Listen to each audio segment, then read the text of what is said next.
Friends, MCS academy में आपका स्वागत है। आई होप आप लोग अच्छे होंगे और एंजॉय के साथ पढ़ाई भी कर रहे होंगे। जैसा कि हम लोग केमिस्ट्री में कई चैप्टर्स पढ़ चुके थे और उसमें हम लोग एटॉमिक फिजिक्स को स्टार्ट किए थे, जो मॉडर्न फिजिक्स का पार्ट है, और उसमें हम लोगों ने काफ़ी कुछ देख लिया है और आप लोगों को काफ़ी कुछ नॉलेज भी उसमें हो गया है, जिससे हम लोग परमाणु के बारे में, अणु के बारे में, परमाणु संरचना के बारे में, नाभिकीय बल, नाभिक का स्थायित्व, समस्थानिक परमाणु, बीटा 6, अल्फा 6, गामा 6, ये सारा चीज़, तत्वांतरण, औसत आयु, द्रव्यमान क्षति, बंधन ऊर्जा, ये सारा हम लोग डिस्कस कर लिए थे। उसी के क्रम में हम लोग का आज का भी टॉपिक है, तो चलिए हम लोग डिस्कस करते हैं। और उम्मीद है कि आप लोग को पिछला जो भी पढ़े होंगे आप लोग का कॉन्सेप्ट क्लियर हो गए होंगे और उससे रिलेटेड कोई भी क्वेश्चन होगा तो आप लोग आसानी से सॉल्व कर लेंगे। तो चलिए हम आज का टॉपिक भी देखते हैं। आज का पहला क्वेश्चन लेते हैं।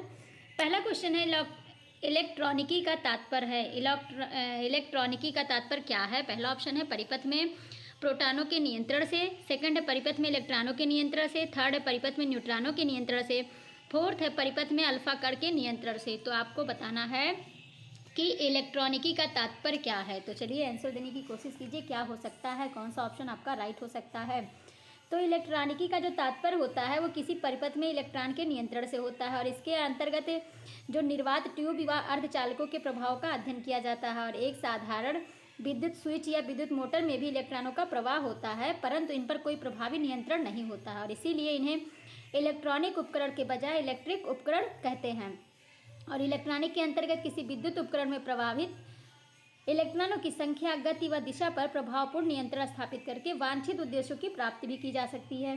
और आज इलेक्ट्रॉनिक्स का जो क्षेत्र है वो काफ़ी विस्तृत हो चुका है। इसका जो उपयोग होता है वो कृषि में, उद्योग में, रक्षा में, संचार में, चिकित्सा में, अनुसंधान में, शिक्षा में, जलवायु और घरेलू उपकरणों के निर्माण इत्यादि क्षेत्र में हो रहा है। और विकास की जो प्रारंभिक अवस्था होती है उसमें इलेक्ट्रॉनिक यंत्रों में निर्वात ट्यूब का प्रयोग होता था, जो आकार में काफ़ी बड़े होते थे और धीरे धीरे इनका स्थान अर्धचालक व ट्रांजिस्टर ने भी ले लिया है। और ये जो होते हैं अधिक कार्यक्षम होते हैं, हल्के होते हैं, छोटे होते हैं, सस्ते होते हैं, टिकाऊ होते हैं और सुविधाजनक होते हैं। वर्तमान समय में इंटीग्रेटेड सर्किट व माइक्रोचिप्स विकसित हो गए हैं, जो इस क्षेत्र में सर्वाधिक विकसित तकनीक जो है उत्पाद हो गए हैं इलेक्ट्रॉनिकी के क्षेत्र में। इलेक्ट्रॉनिकी में पहले आप जो कृषि उद्योग के क्षेत्र में निर्वात ट्यूब का यूज़ किया जाता था, फिर धीरे धीरे जो होता है काफ़ी विकसित हुआ। उसके बाद अर्धचालक व ट्रांजिस्टर ने इसका स्थान ले लिया, फिर उसके वर्तमान समय में इंटीग्रेटेड सर्किट और माइक्रो चिप्स ने इसका स्थान ले लिया है। तो आपका इसमें ऑप्शन कौन सा राइट होगा? आपका ऑप्शन नंबर सेकंड जो है राइट हो जाएगा, परिपथ में इलेक्ट्रॉनों के नियंत्रण से। इलेक्ट्रॉनिकी का जो तात्पर्य है वो परिपथ में इलेक्ट्रॉनों के नियंत्रण से है। तो आपका ऑप्शन नंबर सेकंड राइट हो गया। ओके, चलिए नेक्स्ट क्वेश्चन। तापायनिक उत्सर्जन की खोज किसने की है? जॉन ए फ्लेमिंग, थॉमस एल्वा एडिसन, एक व दो दोनों, ना तो एक ना तो दो। तो आपको बताना है कि तापायनिक उत्सर्जन की खोज किसने की है। तो चलिए आंसर देने की कोशिश कीजिए, क्या हो सकता है। तापायनिक उत्सर्जन जो होता है जब किसी धातु को निर्वात में उच्च ताप तक गर्म किया जाए तो धातु की सतह से इलेक्ट्रॉनों का उत्सर्जन होने लगता है और इस घटना को तापायनिक उत्सर्जन कहते हैं। और ऐसे इलेक्ट्रॉनों को तापायन कहते हैं। और तापायनिक उत्सर्जन की खोज सर्वप्रथम थॉमस एल्वा एडिसन द्वारा सन 1884 ईस्वी में की गई थी। और निर्वात ट्यूब पर आधारित डायोड व ट्रायोड बाल्बों का निर्माण इसी सिद्धांत पर हुआ था। और कैथोड किरण नलिका या एक्सरे नलिका में इलेक्ट्रॉनों के उत्सर्जन का आधार भी यही है। तो आपका ऑप्शन नंबर कौन सा राइट है? आपका ऑप्शन नंबर सेकंड जो है राइट हो जाएगा। थॉमस एल्वा एडिसन ने आपके तापायनिक उत्सर्जन की खोज की थी 1884 में। तो ऑप्शन नंबर सेकंड जो है राइट हो गया। नेक्स्ट क्वेश्चन देखते हैं। निर्वात ट्यूब पर आधारित डायोड व ट्रायोड बाल्बों का निर्माण किस सिद्धांत पर हुआ? इलेक्ट्रॉनिकी पर, तापायनिक उत्सर्जन पर, एक व दो दोनों, ना तो एक ना तो दो। तो चलिए इसके बारे में तो मैंने आपको बता दिया कि तापायनिक उत्सर्जन जो है क्या है और किस पे निर्भर होता है, इसके सिद्धांत पे कार्य करता है। तो चलिए आंसर देने की कोशिश कीजिए, क्या हो सकता है। तो अभी मैंने बताया कि जब किसी धातु को निर्वात में उच्च ताप पर गर्म किया जाए तो धातु की सतह से इलेक्ट्रॉन का निकलना या इलेक्ट्रॉन उत्सर्जित होने लगता है और इस घटना को तापायनिक उत्सर्जन कहते हैं। और ऐसे इलेक्ट्रॉनों को तापायन कहते हैं। और तापायनिक उत्सर्जन की जो खोज है वो थॉमस एल्वा एडिसन द्वारा सन 1884 ईस्वी में की गई। और निर्वात ट्यूब पर आधारित डायोड व ट्रायड बाल्बों का निर्माण जो है इसी सिद्धांत पर हुआ है। और कैथोड किरण नलिका व एक्स-रे किरण जो होती है वो नलिका में इलेक्ट्रॉनों के उत्सर्जन का आधार भी है। तो आपका ऑप्शन नंबर कौन सा राइट है? आपका ऑप्शन नंबर सेकंड जो है राइट हो जाएगा, तापायनिक उत्सर्जन। ओके, चलिए नेक्स्ट क्वेश्चन देखते हैं। किसी धातु से इलेक्ट्रॉनों को बाहर निकालने के लिए आवश्यक न्यूनतम ऊर्जा की मात्रा को क्या कहते हैं? उस धातु का कार्यफलन, तापीय उत्सर्जन, बंधन ऊर्जा, रेडियोधर्मिता। तो चलिए क्या हो सकता है इसका आंसर, जल्दी से बताने की कोशिश कीजिए। किसी धातु से इलेक्ट्रॉनों का बाहर निकलने के लिए आवश्यक न्यूनतम ऊर्जा की जो मात्रा होती है उसे क्या कहते हैं। तो आंसर देने की कोशिश कीजिए, क्या हो सकता है। तो धातुओं के अंदर स्थित मुक्त इलेक्ट्रॉन जो होते हैं अपने परमाणुओं से बाहर निकलकर धातु के अंदर ही अनियमित गति करते रहते हैं, परंतु धातु की सतह को छोड़कर बाहर नहीं आ पाते हैं। और जब धातु की उच्च ताप पर गर्म करते हैं तो मुक्त इलेक्ट्रॉनों की जो औसत गतिज ऊर्जा होती है वो बढ़ जाती है, और ये इलेक्ट्रॉन धन आयनों द्वारा लगने वाले आकर्षण बल जो होते हैं वो कार्यफलन बल के विरुद्ध तल के बाहर निकलने लगते हैं, और इलेक्ट्रॉनों को धातु से बाहर निकालने के लिए एक न्यूनतम ऊर्जा की आवश्यकता होती है, और जिसका मान अलग अलग धातुओं के अलग अलग होता है, और इस न्यूनतम ऊर्जा को उस धातु का कार्यफलन कहते हैं। तो आपका ऑप्शन नंबर कौन सा राइट है, आपका ऑप्शन नंबर फर्स्ट जो है राइट हो जाएगा। किसी धातु के इलेक्ट्रॉनों को बाहर निकलने के लिए जो आवश्यक न्यूनतम ऊर्जा होती है उसको उस धातु का कार्यफलन कहते हैं। तो आपका ऑप्शन नंबर फर्स्ट राइट हो गया। नेक्स्ट क्वेश्चन है, डायोड बाल्ब का आविष्कार किसने किया था। आपको बताना है डायोड बाल्ब का आविष्कार किसने किया था। जॉन ए फ्लेमिंग, लीडी फॉरेस्ट, एक व दो दोनों, ना तो एक ना तो दो। तो चलिए आंसर देने की कोशिश कीजिए, क्या हो सकता है। डायोड बाल्ब का निर्माण या आविष्कार किसने किया है। तो डायोड बाल्ब क्या होता है, यह तापायनिक उत्सर्जन पर आधारित एक ऐसी युक्ति है जिसके द्वारा उच्च निर्वात में विद्युत धारा का प्रवाह किया जाता है, और इसका आविष्कार जो है वो जॉन एम्ब्रोस फ्लेमिंग ने सन 1904 ईस्वी में किया। 1904 ईस्वी में किया, और इनका पूरा नाम है जॉन एम्ब्रोस फ्लेमिंग, ये इनका पूरा नाम है। इन्होंने सन 1904 ईस्वी में डायोड बाल्ब का निर्माण किया, और इसमें जो है कांच का एक लंबा वाल्व होता है जिसमें निर्वात उत्पन्न कर दिया जाता है। फिर इसमें दो इलेक्ट्रोड होते हैं जिसमें निकिल धातु का कैथोड होता है और मॉलिब्डेनम धातु का एनोड होता है, और दोनों इलेक्ट्रोडों को खोखला और लंबा और बेलनाकार बनाया जाता है।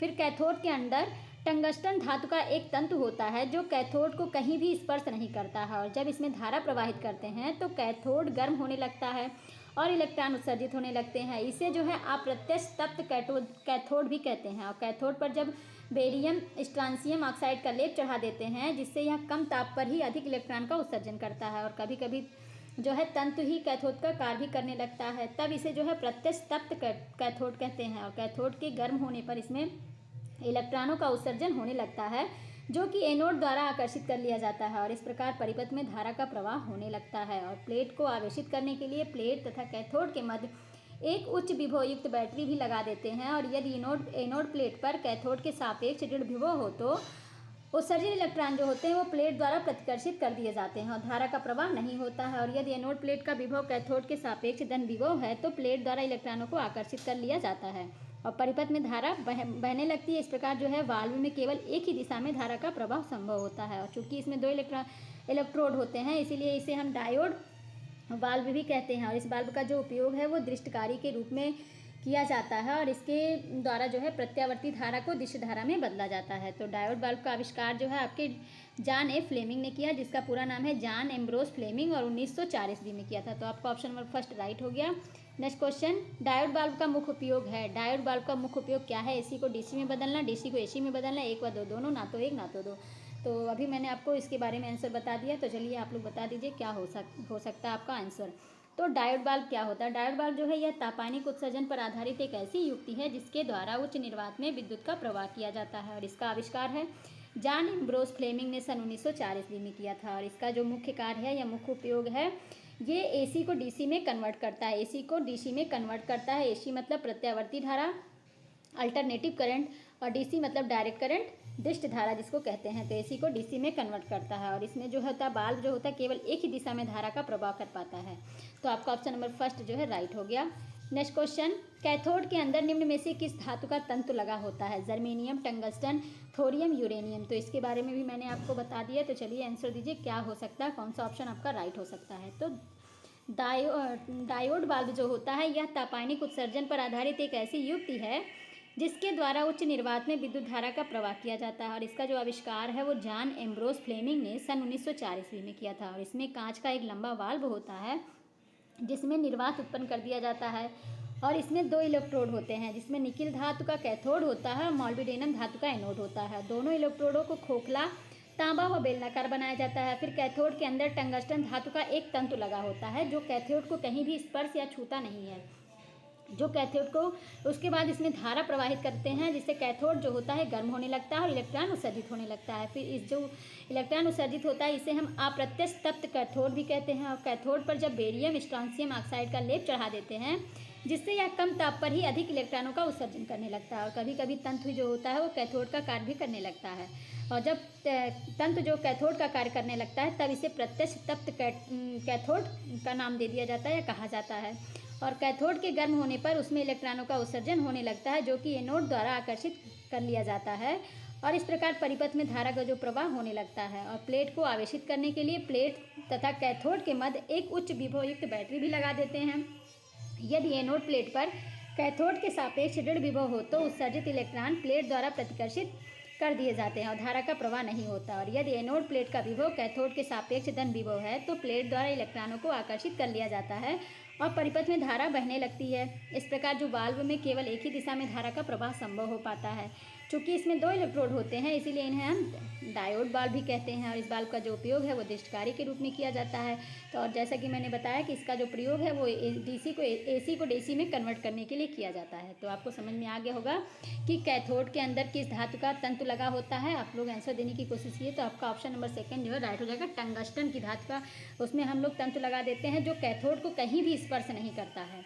ओके, चलिए नेक्स्ट क्वेश्चन।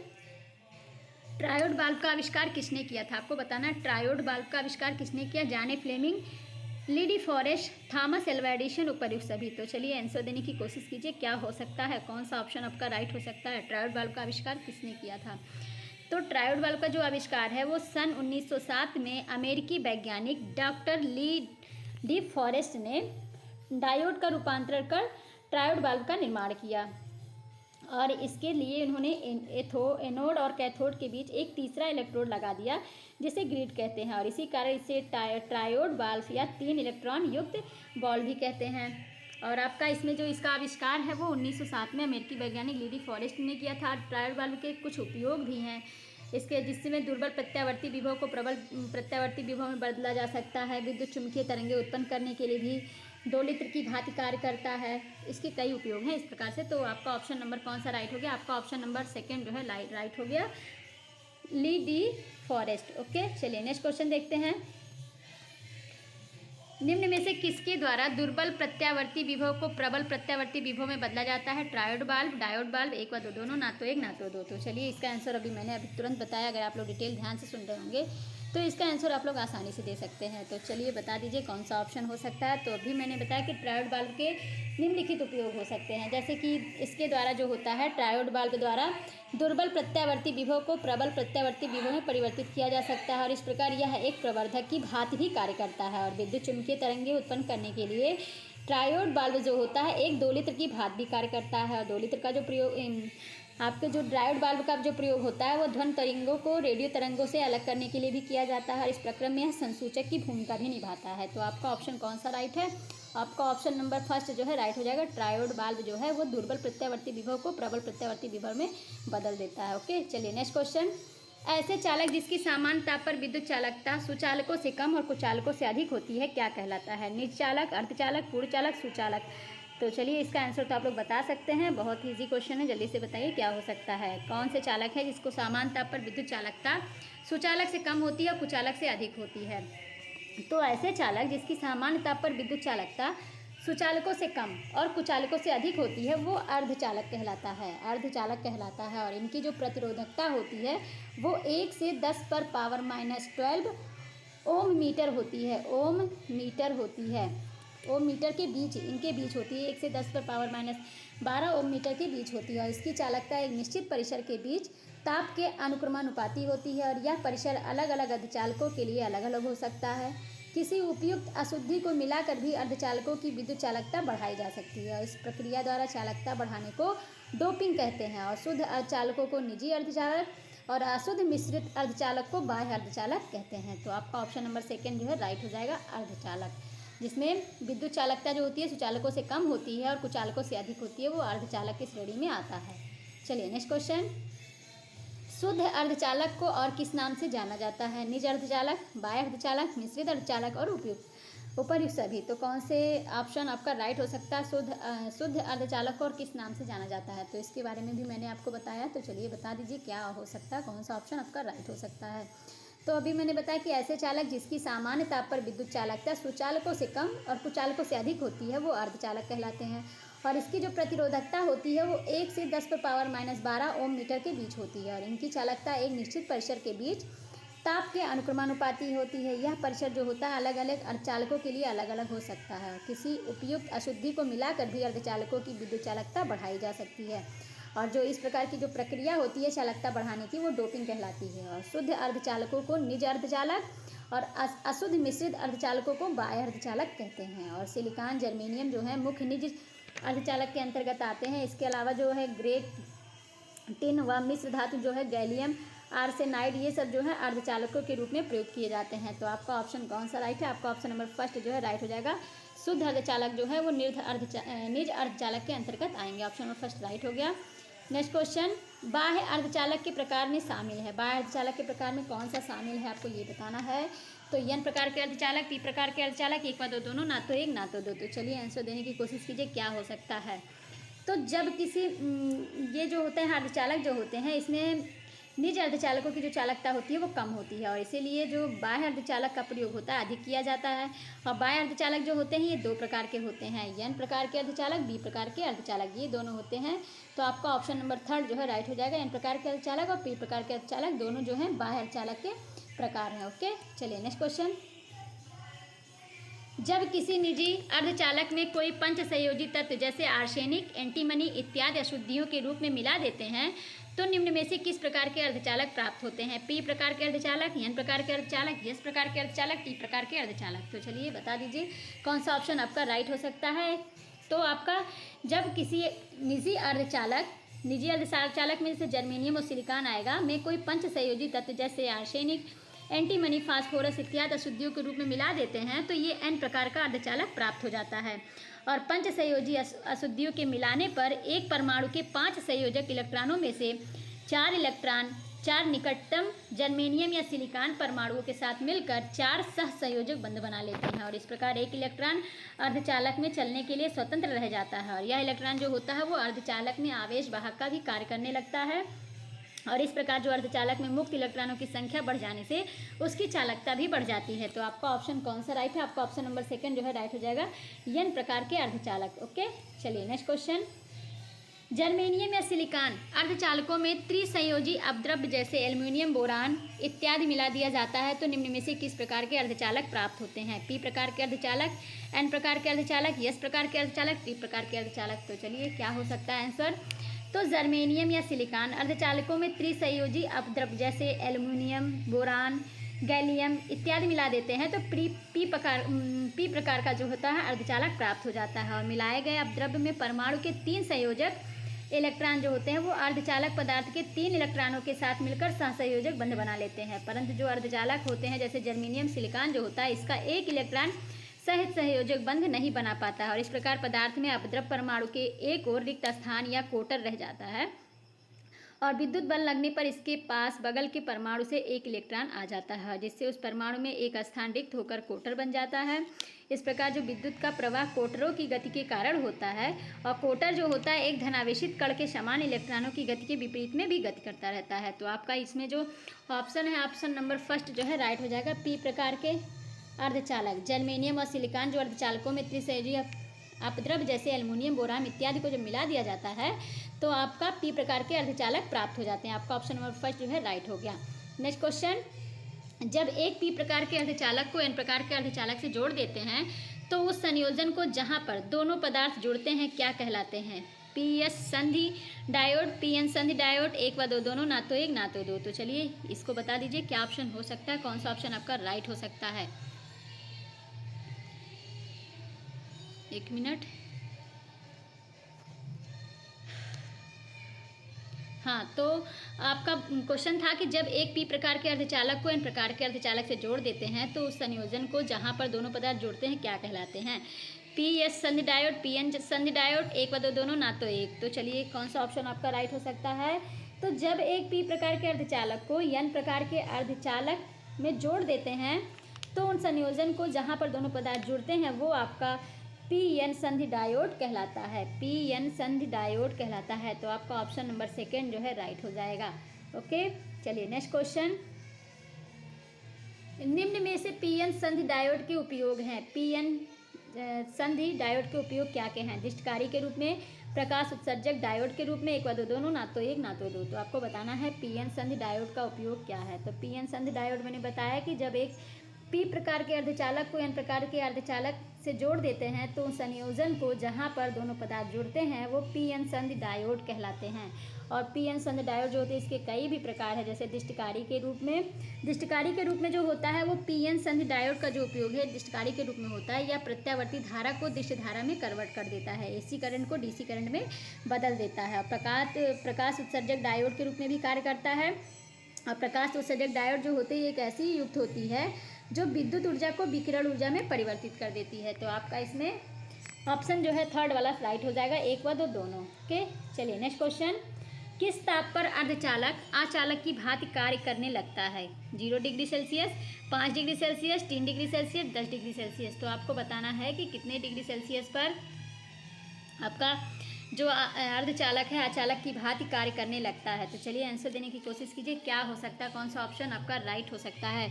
तो आपका 0 डिग्री सेल्सियस पे जो है ये अर्धचालक जो है आचालक की भांति कार्य करने लगता है। जो सेमीकंडक्टर होता है वो आपका आप कुचालक कह सकते हैं, या आचालक की भांति कार्य करता है तो 0 डिग्री सेल्सियस पर। ओके, चलिए नेक्स्ट क्वेश्चन।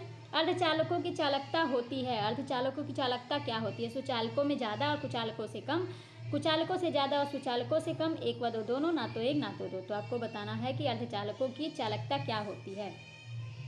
तो आपका कौन सा ऑप्शन राइट हो सकता है, तो बताने की कोशिश कीजिए कि अर्धचालक क्या हो सकता है। अर्धचालक के बारे में मैंने बताया कि अर्धचालक जो होते हैं जिनके सामान्य ताप पर विद्युत चालकता सुचालकों से कम और कुचालकों से ज़्यादा होती है। तो आपका और इसमें जो प्रतिरोधकता होती है 1 से 10 पर -12 ओम मीटर के बीच होती है, और इसकी चालकता एक निश्चित परिसर के बीच ताप के अनुक्रमानुपाती होता है। तो आपका इसमें देखिए कौन सा ऑप्शन आपका राइट हो सकता है। आपको अर्धचालक में मैंने क्या बताया, सुचालकों से कम और कुचालकों से ज़्यादा होती है। तो देखिए कुचालकों से ज़्यादा होती है, सुचालकों से यहाँ कम जो है मिसप्रिंट हो गया है। तो आपका ऑप्शन नंबर सेकंड जो है राइट हो जाएगा। कुचालकों से ज़्यादा सुचालकों से कम होता है वो अर्धचालकों की चालकता होती है। तो आपका ऑप्शन नंबर सेकंड राइट हो गया। Next question. ताप बढ़ाने पर अर्धचालकों की चालकता पर क्या प्रभाव पड़ता है? ताप बढ़ाने पर जो अर्धचालक की चालकता पर क्या प्रभाव पड़ता है? प्रतिरोध घटने पर चालकता बढ़ जाती है, प्रतिरोध बढ़ने के कारण चालकता घट जाती है, प्रतिरोध बढ़ने के कारण चालकता बढ़ जाती है, उपर्युक्त सभी। तो चलिए कौन सा ऑप्शन आपका राइट हो सकता है, आप लोग जल्दी से बताइए। अर्धचालक के बारे में मैंने आपको अच्छे से बता दिया है तो इसके बारे में तो आप लोग गलती कर नहीं सकते। तो चलिए जल्दी से बताइए कौन सा ऑप्शन आपका राइट हो सकता है। तो प्रतिरोध बढ़ने पर आपका जो है चालकता जो होती है आपकी बढ़ जाती है, प्रतिरोध घटने पर आपकी चालकता बढ़ जाती है। तो आपका ऑप्शन नंबर फर्स्ट जो है राइट हो जाएगा। प्रतिरोध घटेगा तो आपकी चालकता बढ़ जाएगी। ताप बढ़ाने पर जो होता है चालकों की जो चालकता पर होता है, प्रतिरोध घटने के कारण चालकता बढ़ जाती है। तो आपका ऑप्शन नंबर फर्स्ट जो है राइट हो जाएगा। ओके, चलिए नेक्स्ट क्वेश्चन, आज का लास्ट क्वेश्चन। पीएन संधि डायोड का मुख्य उपयोग क्या है? दृष्टिकरण, एलईडी लैंपों का निर्माण, प्रकाशीय संकेतकों का संसूचन, सौर सेलों का निर्माण, उपर्युक्त सभी। तो कौन सा ऑप्शन आपका राइट होगा? पीएन संधि डायोड के बारे में मैंने आपको बताया, तो चलिए इसके बारे में आप लोग बता दीजिए कौन सा ऑप्शन हो सकता है।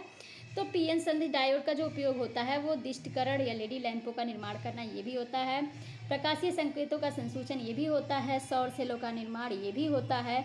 और आपको बताया कि जब एक पी प्रकार के अर्धचालक को एन प्रकार के अर्धचालक जोड़ देते हैं तो उन संयोजन को जहाँ पर दोनों पदार्थ जुड़ते हैं पीएन संधि डायोड कहलाते हैं। और इनके जो उपयोग होते हैं वो दृष्टिकारी के रूप में, प्रकाश उत्सर्जक के रूप में भी किया जाता है। तो इसमें आपका ऑप्शन नंबर फोर्थ जो है राइट हो जाएगा, उपर्युक्त सभी। ओके, तो इस प्रकार फ्रेंड आपको आज का सेशन अच्छा लगा होगा, कुछ नई जानकारी मिली होगी, कुछ रिवीजन हो गया होगा। जो बच्चे पढ़े होंगे उनके लिए तो आसान रहा होगा, और जो बच्चे नहीं पढ़े होंगे उनके लिए थोड़ा सा टफ रहा होगा।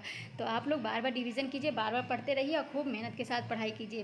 और जितने ज़्यादा मेहनत करेंगे उतनी ही जल्दी सफलता आप लोग को मिलेगी। और तो आज के लिए बस इतना ही, अब मिलते हैं नेक्स्ट वीडियो में। तब तक के लिए thank you so much all friends.